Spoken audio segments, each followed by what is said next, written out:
para todos os candidatos e depois abrir para perguntas, também com tempo igual para todo mundo. Ficou consensual que os candidatos que fizessem parte da categoria ficariam na mesa e os demais ficariam na plateia, tendo o mesmo tempo de fala, levantando e falando e respondendo a todas as perguntas, apenas porque realmente não tem como fazer uma mesa muito extensa. Então, informando que o debate nasceu aqui, da ideia, servidor do TRT, e a gente vai iniciar então, chamando para a mesa os candidatos. O Rádio está aqui como servidor do TRT de base para nos auxiliar na condução dos trabalhos. Aí eu peço que ele controle o tempo de fala, certo? Chamo para a mesa então Hilton Coelho, candidato pelo PSOL, servidor do TRT, atual vereador do segundo mandato, que está candidato a deputado estadual.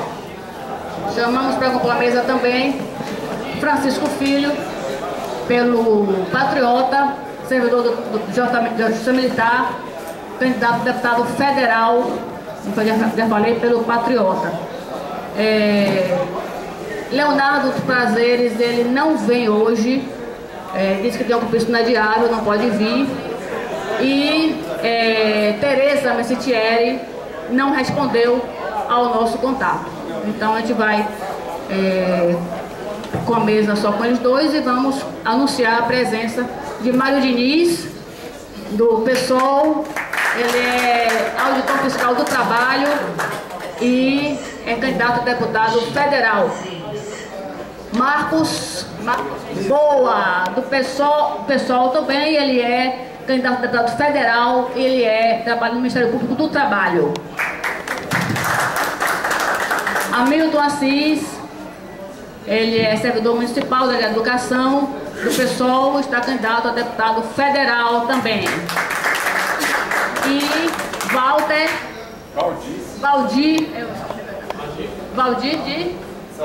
Valdir Santos, é candidato a deputado estadual, federal também, certo, pelo PV. A gente agradece a presença e a gente inicia as falas de 5 minutos para os candidatos e aí a gente avalia a remarcação e outra oportunidade. Tá certo? As falas a gente costuma ser consenso no início entre os candidatos aí, quem quiser começar a falar, e a gente pergunta quem quer começar a falar pelo nosso trabalho. Quem quer começar a falar? Então, por favor, Valdir. 5 minutos, por favor. Boa tarde, pessoal. Eu integro a Advocacia Geral da União, já fui servidor estadual aqui na Bahia durante 12 anos e servidor do estado de Sergipe também durante 2 anos, onde fui procurador do estado. Fui candidato em 2010 a deputado federal, onde obtive 8.601 votos, e volto agora a me candidatar por não encontrar candidatos que abracem as causas que eu abracei na primeira candidatura. Até achei estranho, 4 anos depois, quando eu não concorri, cheguei até a anunciar que concorreria, depois desistir, e diversas pessoas que me procuraram para pedir apoio, eu condicionei apenas que essas pessoas assumissem um determinado compromisso com a transparência do mandato. Curiosamente, as pessoas dispensaram esse apoio, que seria gratuito, e aí, agora em 2018, eu voltei a me candidatar com bandeiras semelhantes, mas queria deixar claro para vocês que uma pessoa que é servidor público, evidentemente, abraça as causas que dizem respeito ao servidor público, mas não é a minha bandeira prioritária. É uma bandeira 100% abraçada. Todos os pontos que serão levantados pelos colegas, como já ocorreu da outra vez, não há divergência da minha parte. No entanto, a minha campanha é voltada para o controle social e para o combate à corrupção, através de um conjunto de mecanismos que estão dispostos no site conselhodecidadãos.com.br, onde não há a possibilidade de qualquer tipo de ingerência, qualquer tipo de intimidação, qualquer tipo de controle sobre a atividade que o cidadão livremente pode fazer em relação à administração. E essa atividade, ela repercute diretamente no interesse e nos direitos do servidor público, na medida em que o mau administrador, o administrador corrupto, o maior desrespeito que ele dedica é ao servidor público. O próprio desrespeito ao princípio do concurso público já é um dos meios utilizados para a prática da corrupção. Tanto a corrupção eleitoral, com a utilização de cargos, com a utilização de vagas de terceirização em lugar de servidores efetivos, pessoas essas que terão como prioridade atender o chefe que ele nomeou e não atender o interesse público, como também através da prática de atos de corrupção, quando se sabe que quem não tem cargo efetivo é muito mais propenso, porque não tem estabilidade a perder e tem débito para com quem o nomeou, a praticar atos de irregularidade, seja através de fraudes em licitações ou em qualquer outro ponto da administração pública. Então, quando a gente luta contra a corrupção, a gente está também lutando a favor do servidor público, porque os administradores mais probos são os administradores que mais respeitam os servidores e valorizam a ocupação dos cargos públicos através de concurso público. E eu, como estou falando em primeiro lugar, queria pedir aos companheiros que observassem entre as formas que eu proponho lá de combater a corrupção no Conselho de Cidadãos.com.br, uma chamada candidato consciente, que diz respeito diretamente a cada um de nós, onde as pessoas que são candidatas têm a opção de aderir a um termo de compromisso que exige, para quem espontaneamente adere, uma transparência não só no exercício do mandato, como também durante a sua campanha eleitoral. Houve em 2016 essa iniciativa, através desse grupo de que eu faço parte. Eu não fui candidato, mas nós percebemos uma resistência curiosa por parte dos candidatos. Nenhum candidato disse não, nenhum candidato disse eu não assumo, até porque lá havia a opção de ele aderir apenas a 1, ou 2, ou 3, ou 4, quantos quisesse, dos 10 pontos. Então o que é que o candidato fazia? Simplesmente silenciava, ignorava, fazia de conta que nada lhe tinha sido apresentado. Me lembro até de um cidadão que fez um print e mandou a mensagem no grupo do candidato consciente, que é o grupo do Facebook, dizendo assim: eu ia votar no candidato Hilton, infelizmente eu tenho que citar porque estava lá, né, Hilton vai falar depois de mim, não votarei mais porque eu mandei a mensagem, isso o eleitor falando, mandei a mensagem e ele sequer me respondeu. Eu tenho um caso de vereador de Salvador que bloqueou o aluno, candidato à reeleição, e não vou citar o nome porque ele não está presente, bloqueou o aluno, porque o aluno por 3 vezes perguntou a ele: por que o senhor não adere ao compromisso com a transparência? Então eu acho que é um mecanismo de distinguir quem quer alguma coisa séria, quem quer fazer pelo bem público e quem quer fazer para si. Então, peço que os candidatos se pronunciem a respeito desse ponto que está aberto lá, exposto na internet.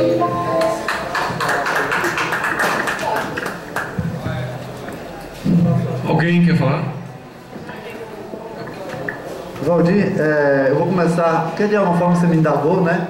Por que eu não assinei? Eu acho muito importante, inclusive falei no debate anterior, meus colegas mais próximos sabem, se tiver alguém aqui do RH, vai comprovar, né, de recursos humanos, eu só recebo a parte do salário do vereador referente ao que eu estaria ganhando como servidor aqui da Justiça do Trabalho. Não uso o carro do mandato, ele só fica para serviços administrativos, né? Eu uso o meu próprio veículo. Fui o vereador que não apenas votou por 2 vezes contra o aumento do salário dos vereadores, como denunciei um esquemão que foi efetivado na Câmara de Vereadores, que foi a mudança da forma de reajuste. A imprensa não ia conseguir entender, porque veio por dentro do regimento interno, que tem 400 e tantas páginas. Eles mudaram uma palavra apenas para transformar o reajuste dos vereadores num reajuste automático em relação aos deputados estaduais e federais. Então a imprensa não ia ficar sabendo, porque era mudança apenas de uma palavra. Nós anteriormente mandamos para toda a imprensa fazendo essa denúncia, tá? E foi uma confusão na Câmara de Vereadores, porque eu fiquei isolado, todos votaram a favor, todos vieram para cima de mim, inclusive me ameaçaram, como estão fazendo agora, que o pessoal jamais aprovaria qualquer projeto na Câmara a partir daquele momento, certo? Mas por que eu não assinei? Porque eu acho que quem faz a proposição tem que ter autoridade, entendeu, Valdir? E por que isso é questionável? Vocês do PV estavam na administração de ACM Neto. Vou dar só um exemplo aqui. O prefeito ACM Neto teve o secretário de gestão, Alexandre Palpério, que saiu como um ladrão da máquina municipal com suspeita de fraude em 17 contratos, no montante de mais de 40 milhões de reais, e vocês estavam na administração. Como é que o PSOL vai assinar uma coisa junto com o PV? Entendeu, Valdir? Então é só por isso, eu gosto de você, Valdir, entendeu? Eu gosto de você, mas o PSOL tem um nome a zelar. Então foi por isso que a gente não assinou. Se fosse num partido, se você tivesse num partido respeitável, nós assinaríamos, entendeu? Porque faz parte da perspectiva do PSOL. Mas isso para nós não é central. Inclusive, é em função da falta de centralidade, ao meu ver, desse debate sobre salário de vereador, PPP, de uso da máquina, tal. Olha o que eu falei anteriormente, né? Nós do PSOL temos uma postura ética e fazemos isso na prática. A grande questão é que não se pode desviar a discussão em relação ao que é o grosso do desvio do recurso público nesse país, que está relacionado ao esquema da dívida pública, é a Bolsa Banqueira, é o maior esquema de fraude que existe no Brasil hoje, que compromete metade do orçamento do país. É um esquema que é um esquema fraudulento, corrupto, que é comprovável historicamente, e por isso, apesar do PSOL, inclusive, ter conseguido aprovar no Congresso por duas vezes o PSOL aprovou no Congresso Nacional auditoria da dívida pública através do mandato do companheiro Ivan Valente. Aprovou, mas uma vez Dilma vetou. Ou tá tendo uma microfonia, né? Dá para baixar um pouquinho? O PSOL aprovou uma vez pelo mandato do companheiro Edmilson Rodrigues, na segunda vez pelo mandato de Michel Temer, os dois de Edmilson Rodrigues, mas nos mandatos de Dilma e de Temer, eles foram vetados pelos dois presidentes. Esse é o maior esquema de fraude do país, é o esquema da dívida pública. E isso a gente não pode perder de vista. Eu quero começar aqui, porque o tempo é curto, já deve estar terminando, né? Só falta um minuto. Para dizer que vai ser incontornável para qualquer candidato que assuma a presidência da República e qualquer candidato que venha fazer a luta política num cargo institucional, enfrentar o problema das reformas. Então, houve congelamento por 20 anos das despesas correntes. Isso vai colocar essa justiça aqui, que já sofreu também com a reforma da trabalhista, que acabou com a lei trabalhista.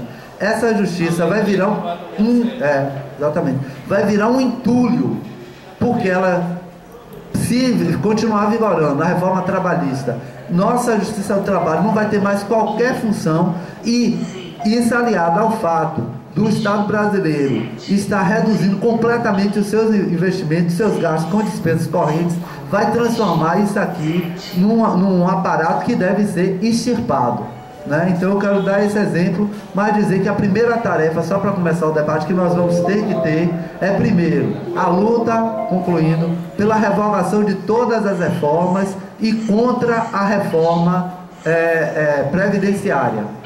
Esse é um tema que eu acho que é incontornável para nós todos, e num segundo momento do debate a gente entra em perspectivas, porque isso aí vai ser a nossa iniciativa para apagar o incêndio, que vai ser se colocar de maneira imediata, né, logo depois do processo eleitoral. Não vai esperar nem a posse do próximo presidente, mas tem que ter um programa que aponte outro rumo para o país, e nós vamos ter a oportunidade de discutir aqui. Obrigado.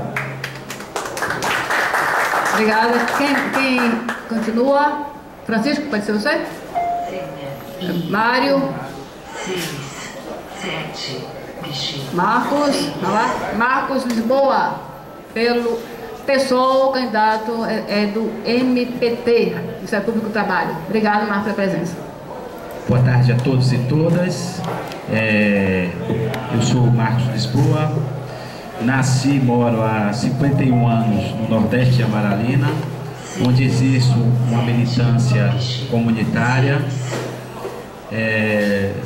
Estudei sempre em escola pública, sou licenciado em Ciências Naturais pela Universidade Federal da Bahia, sou servidor concursado do Ministério Público do Trabalho há 23 anos, onde já exerci diversos cargos e onde milito no sindicato, né, como liderança sindical do Ministério Público da União.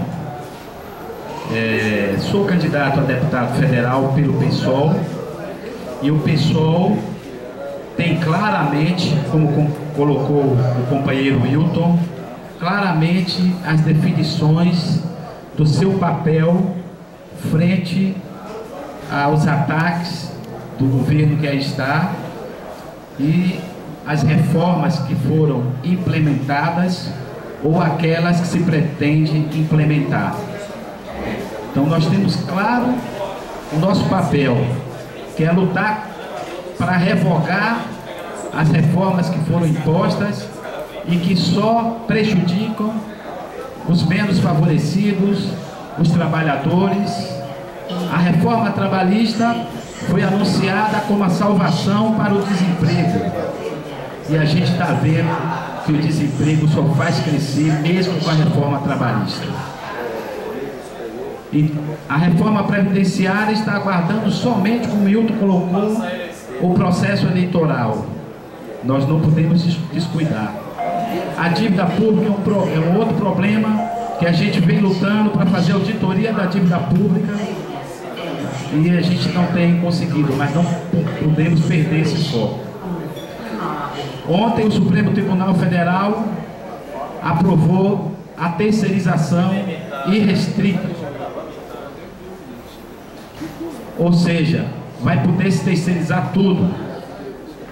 Há uma discussão se essa terceirização vai atingir ou não o serviço público, como na prática já tem atingido vários órgãos do serviço público.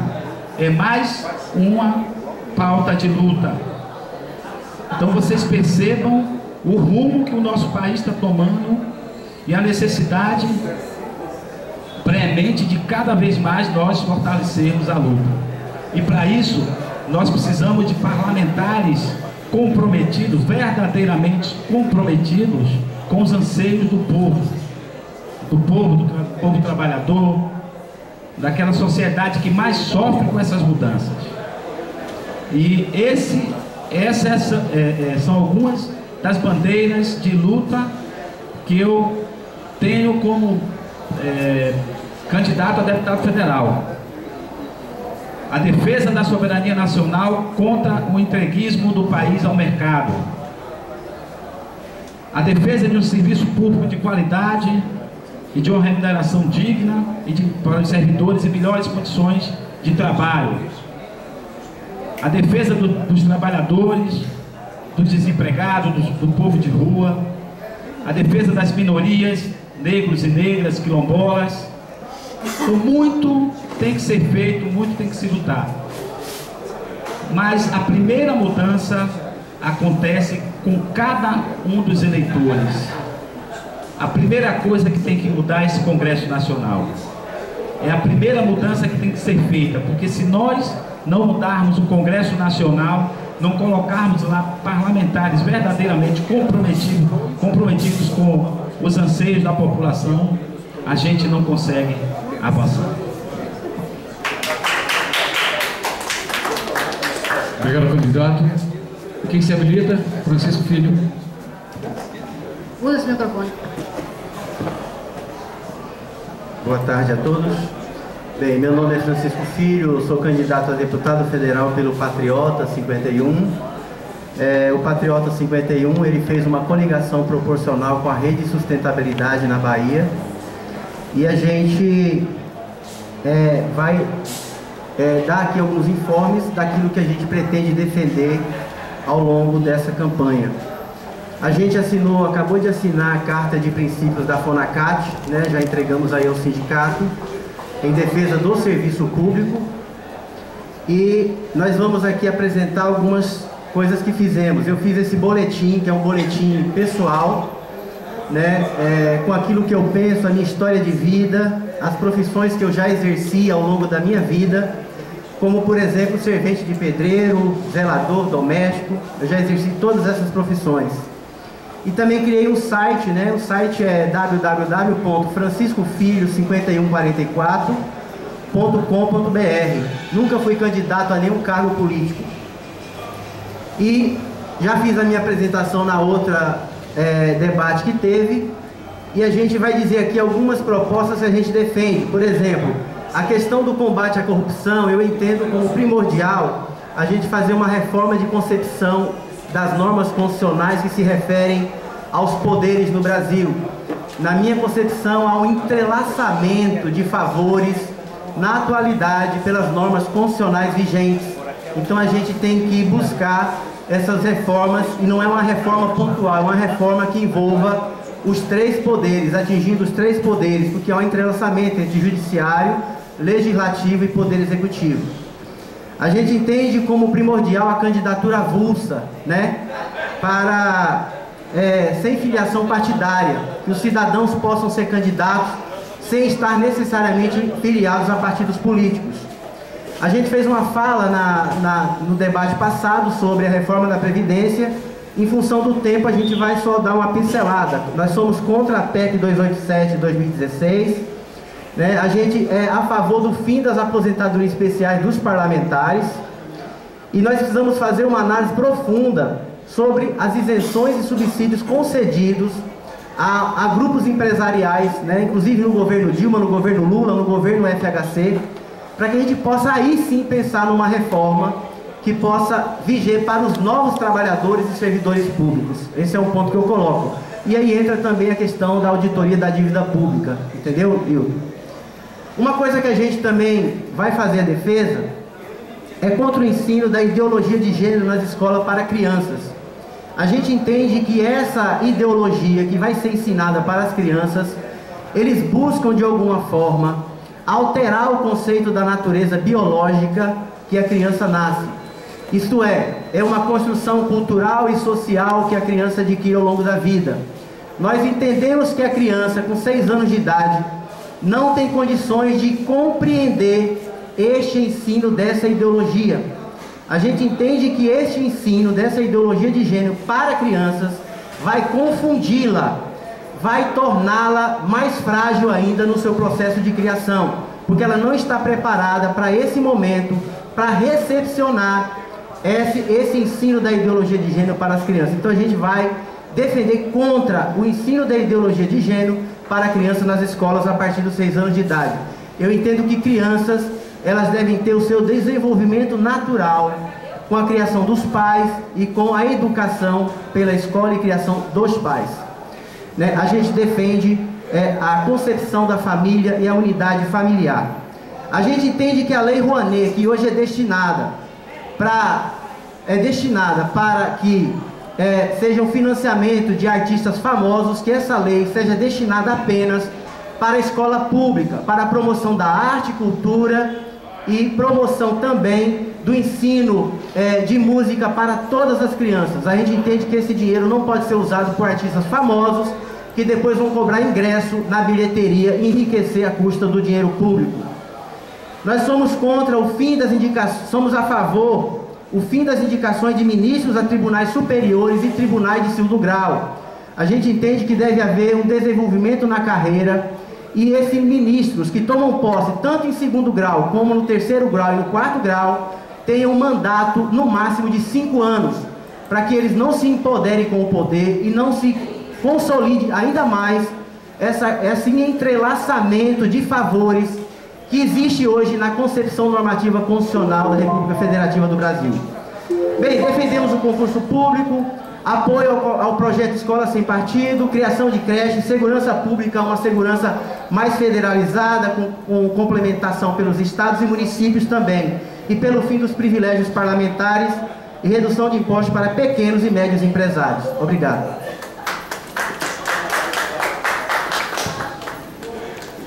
Quem se habilita mais? Vamos lá? Milton. Milton. Boa tarde a todos e todas. Saudar a mesa aqui na figura da companheira Denise. Dizer que esse debate aqui é extremamente oportuno. Eu acho que precisamos reproduzir esse tipo de debate em todos os órgãos, todos os setores da sociedade. Precisamos promover a democracia, que está constantemente ameaçada. E a gente não pode transversar contra isso. A defesa da democracia é importante para os trabalhadores, porque fora disso, só a barbárie interessa, e essa barbárie interessa ao capital. porque sobre qualquer condições ele vai dominar, seja sobre a ditadura, sobre uma falsa democracia, sempre seus objetivos será o da exploração. Pois bem, meus companheiros, meu nome é Hamilton Assis, muitos de vocês me conhecem. Eu já fui vice-candidato a presidente da República em 2010 na chapa do saudoso companheiro Plínio de Arruda Sampaio. Já fui também candidato a prefeito de Salvador em 2012 e em 2014 fui candidato ao Senado e candidato a vereador também em 2016. E hoje eu estou candidato a deputado federal com o número 5090. Nosso projeto parte da reflexão que o nosso país está vivendo uma crise profunda. E essa crise tem relação com a crise internacional e a forma submissa, né, e dependente como a nossa burguesia se articula com esse capital. Nosso país é montado numa pirâmide completamente inversa, onde os ricos podem tudo, onde os privilégios é que glazeia, enquanto a classe trabalhadora lhe é oferecida as migalhas, lhe é oferecido o trabalho precário, o arroxo salarial, né, e a polícia e a repressão quando a sua reivindicação, quando ele parte para a reivindicação. E também submetido a uma profunda criminalização dos seus movimentos sociais. Nós compreendemos que nós estamos hoje nessas eleições vivendo 3 projetos que estão em curso. Um projeto mais geral, que é um projeto do conservadorismo, que está representado tanto nas candidaturas de Alckmin, Bolsonaro e todos os outros candidatos da direita que representa, né, o empresariado. E um segundo projeto no campo democrático e popular, representado pela Frente Brasil Popular, que teve uma experiência de 13 anos no governo, mas que não conseguiu efetivar, na minha avaliação, as reformas estruturais que o nosso país precisava e acabou, por conta da sua política de conciliação de classe, sucumbindo e abrindo espaço para que a classe trabalhadora levasse um profundo golpe com o impeachment, que aprofundou as reformas recessivas, que retirou o direito da classe trabalhadora. Dentre essas reformas está a reforma trabalhista, dentro dessas reformas está a PEC dos gastos, do congelamento dos gastos públicos, e agora, mais recente, podemos perceber, já foi colocado aqui, a questão do judiciário, que aprovou, além do aumento dos seus salários, aprovou agora a terceirização indiscriminada hoje na nossa sociedade, quando a gente vem combatendo isso já há algum tempo. Qual é o objetivo disso? O objetivo disso é criar uma outra classe, uma outra categoria de trabalhadores que vai conviver no mesmo espaço que os trabalhadores efetivos, executando as mesmas tarefas com trabalho, com salários diferentes, com representações sindicais diferentes, porque embora a reforma atingiu a CLT, mas essa CLT não aboliu a forma de organização sindical e não permite com facilidade a unidade desses trabalhadores, e nós vamos continuar convivendo dentro do mesmo espaço de trabalho com 10, 15 sindicatos, ou ainda pior, com pequenos sindicatos de empresa ou de pequenas empresas terceirizadas que os patrões controlam. Então, a reforma trabalhista é uma desgraça para o povo trabalhador. Isto a gente precisa combater. E nesse sentido, o projeto do PT e o nosso programa defende que, ao assumirmos o governo em 1º de janeiro, uma das nossas principais bandeiras é pôr fim a todas essas reformas. Segundo, é fazer uma inversão da relação de poder na implementação das nossas políticas públicas, acabando com os privilégios, taxando as grandes fortunas, fazendo reforma agrária, que é fundamental para a distribuição da riqueza, fazendo reforma urbana, que é fundamental, auditoria da dívida pública, e se constatado fraude, a gente vai propor a suspensão dessa dívida, porque não é impossível que o país continue pagando mais de 45% de tudo que arrecada anualmente para garantir a dívida pública. Por último, nós não vamos deixar passar a reforma da Previdência. Por isso que a nossa campanha, além de ela apresentar um programa, ela está se propondo a ser uma campanha movimento, uma campanha que ao mesmo tempo propõe o debate político sobre o projeto de país que nós queremos construir,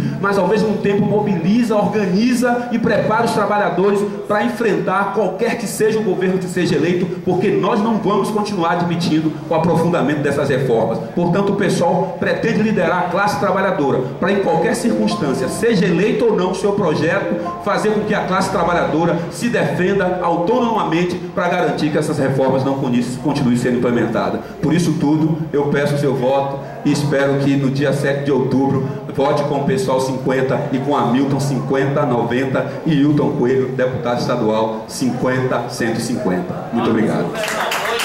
Marcos, governador, e Fábio, senador 500. Obrigado pela lembrança, companheiro. E Boulos, candidato a presidente. E Boulos, candidato a presidente também. Desculpem, gente, com o tempo encerrado a gente fica um pouco meio acelerado. Deu essa falta. Obrigado pela contribuição do companheiro.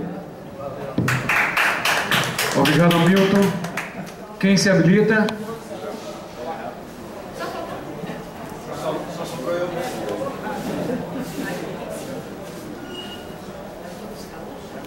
Mário Diniz, auditor fiscal do trabalho, candidato a deputado federal. Muito boa tarde, tá? Prazer estar aqui nesse debate no servidor da Justiça do Trabalho. Cumprimentar o Sindijuf por mais essa iniciativa importante. Fizemos uma rodada lá na Justiça Federal, agora aqui na Justiça do Trabalho. Independente do público atingido presencialmente, é importante ficar registrado o debate e ao longo do aquecimento da campanha, esses subsídios podem ser importantes. Saudar todos os candidatos presentes, meus colegas do Ministério do Trabalho que estão aqui presentes também, e em especial saudar os meus correligionários do Partido Socialismo e Liberdade, o PSOL. Meu nome é Mário Diniz, eu sou auditor fiscal do trabalho, concorro a deputado federal pelo número 5000 e componho, junto com o companheiro Hamilton Assis e um conjunto de outros companheiros, o Marcos, um conjunto de prioridades partidárias que o PSOL oferece à sociedade como nomes para concorrer ao Congresso Nacional. Eu me associo às falas anteriores, que foram muito felizes e muito precisas no que diz respeito à conjuntura que nós vivemos e os desafios, e já estabeleço também, sublinho, que um bom critério para se escolher um parlamentar é a sua afiliação partidária, principalmente o que aqueles partidos fizeram no Congresso Nacional recentemente. A partir do golpe que depôs a presidente Dilma, um conjunto de partidos se agrupou em torno do presidente Michel Temer e promoveu uma destruição institucional do nosso país. Reforma trabalhista, congelamento de gastos sociais, reforma previdenciária que não deu tempo de votar porque não queriam perder votos da população e uma série de outras ameaças que estão aí no forno. Portanto, é importante a gente ter bastante claro de que lado cada parlamentar está, desde a sua atuação na Assembleia Legislativa até ao Congresso Nacional, o que representa nacionalmente o seu candidato a presidente. E aí fica o desafio para as pessoas pesquisarem os partidos, as referências políticas e o que estes candidatos a presidente têm dito sobre o Serviço Público Federal. No nosso aspecto muito claro, a categoria já tem muito claro quem votar e quem não votar, porque há um conjunto de ataques ao Ministério do Trabalho.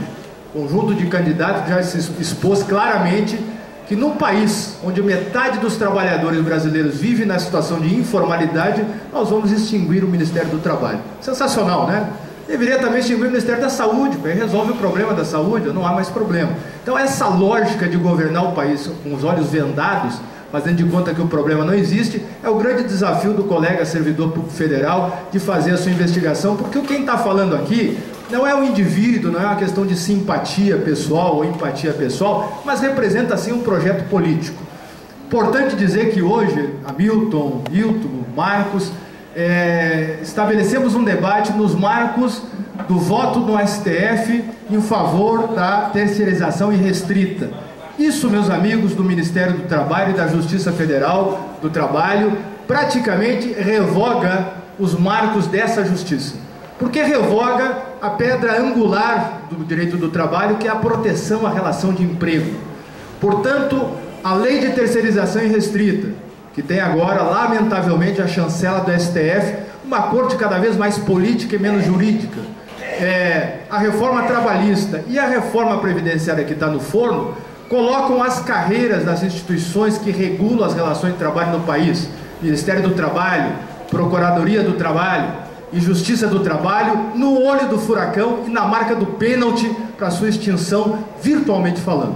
Portanto, é importante candidaturas que se comprometam com a defesa dessas instituições e do serviço público como um todo. Eu sou signatário da Carta de Princípios do FONACAT, que muito singelamente reduz esses princípios em resistir às reformas de Temer que destruíram o país, reforma previdenciária, reforma trabalhista e corte dos gastos públicos, e garantir uma despartidarização do Estado brasileiro através do preenchimento de um conjunto de funções comissionadas por servidores de carreira, e ao mesmo tempo defender o concurso público, que aqui inclusive no estado da Bahia é uma exceção à regra, uma raridade, não se faz mais concurso público, e por fim, garantir um conjunto de regras que estabeleça uma relação clara na relação funcionalismo-empregador. Falta um minuto. Quero dizer o quê? Nós temos que garantir a implementação da Convenção 151 da OIT, a sua plena implementação, para conseguir direito à database, direito de greve, liberdade de organização sindical, para que cada negociação salarial a cada ano não vire um show de casuísmo, como aconteceu agora. O Temer, para ter apoio do STF, chancela, né, um reajuste indecente e ao mesmo tempo aí não tem cara para enfrentar o congelamento de salários, que aliás nós não concordamos. Nós temos que criar regras perenes de negociação com o nosso patrão, que é o Estado brasileiro, para quem nós servimos, que é o cidadão brasileiro, para concluir, para que nós possamos prestar um serviço público de qualidade. Junto com Boulos, Sônia, Marcos Mendes e Fábio Nogueira, Dona Mira e Bernadette, vamos mudar a Bahia e o Brasil, e em defesa de uma carreira pública de qualidade para todos os servidores, técnicos, analistas e todos os servidores envolvidos no processo. Um abraço, Mário Diniz, 5000. Bom, pessoal, como falou no início, tá? Devido ao adiantado da hora, já que começamos um pouco mais tarde, e em consenso com os próprios candidatos, tá? Vamos tentar marcar uma nova data, num horário melhor para todo mundo, tá? Um encontro mais propício, né? Para que suas ideias sejam propagadas mais largamente, inclusive. Ok? Por enquanto, damos por encerrado esse evento, agradecendo a presença de todos, ok? Temos aqui um coffee break singelo, mas é de coração, tá? Quem quiser vir aqui bater um papo, inclusive informalmente, com a gente aqui no fundo, tá? Agradecemos mais uma vez a presença de todos e consideramos que o próximo evento terá uma participação muito maior e mais representativa. Muito obrigado a todos.